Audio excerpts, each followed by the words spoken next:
What is the strength and what is the disadvantage of our daily thinking?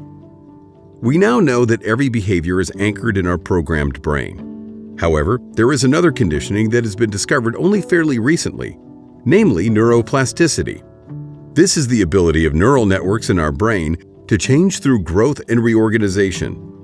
According to Dr. Norman Doidge, a psychiatrist and psychoanalyst, the discovery that our brain is plastic is the discovery of more than 400 years of neurological research. With this discovery, we now know that we can influence our brain, our programming, through our behavior, our thoughts, and imagination. Every time we do, think, or imagine something, this information is not only added to our programmed brain, a network of neurons also develops in our neocortex, which start working together to perform that action with less effort the next time. Driving a car is of course difficult the first time, but repetition of the corresponding actions ensures well-cooperating neural networks, making everything we learn increasingly easier and costs less energy and thinking space. The disadvantage of this process is that pre-existing neural networks in our brain, for example from unhealthy lifestyle patterns, want to stop change and want to hold on to habitual behavior. Fortunately, it has now been discovered that these neural networks are flexible and that we can build new networks and weaken old ones. Whereas 20 years ago it was thought that our brain had grown and developed at the age of 25 to 30 years, we now know that this remains flexible until the end of our lives.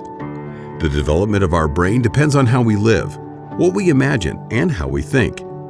So it is good to become aware of what is going through your head, because what we believe in largely determines what we can do and what initiatives we'll take. What science has already given us is that, as Joe Dispenza, known for What the Bleep Do We Know, offers us in his book, You Are the Placebo, we can influence our physical chemistry with our thinking. We humans can activate a stress response with our thinking. Stress creates a chemical mix of up to 1,200 substances in our body. And for many, this leads to a chronic negative situation. Negative emotions and the chronic circulation of cortisol in our body are the result, with all the negative consequences that entails. Yet we can also use that placebo effect to our advantage.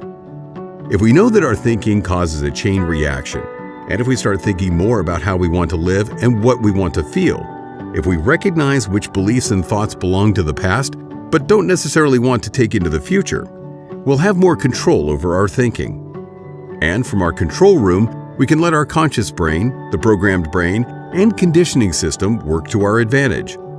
And if we feel happier, have more positive thoughts, then our body makes hormones and other substances that make our body and our resistance stronger.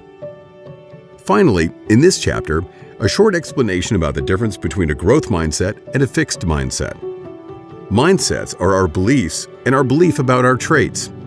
If you believe that those traits are unchangeable, we call it a fixed mindset. If you believe that you can develop your lifestyle and characteristics, then you're more on the growth mindset side. Everyone is born with a growth mindset. As a child, you see opportunities and possibilities everywhere. You go on an adventure and learn a lot. You've never done anything like this before, so you think you can do it. Later, most of us develop a fixed mindset. For example, through negative experiences or criticism. You come to believe that you have no talent, see obstacles everywhere, or prefer to play it safe. You become less and less eager to take on new challenges because they'll be too difficult or too scary. You give yourself all kinds of reasons why you can or cannot do something. Phrases such as, I can't, I'm too weak for it, or I suppose it runs in the family are increasingly used. The fixed mindset gets stronger and stronger the more we stick to our behavior and keep using these arguments. In this way, we also unconsciously develop a fixed lifestyle mindset. What we've learned solidifies, as it were, in our pre-programmed brain. Carol S. Dweck, a psychology professor at Stanford University, and known for her theory of motivation and the growth mindset, has repeatedly shown in more than 10 years of research that people with a little more knowledge about how the brain functions can change from a fixed mindset to a growth mindset. With this program, we offer the right knowledge so that you too can develop from a fixed lifestyle mindset to a growth lifestyle mindset.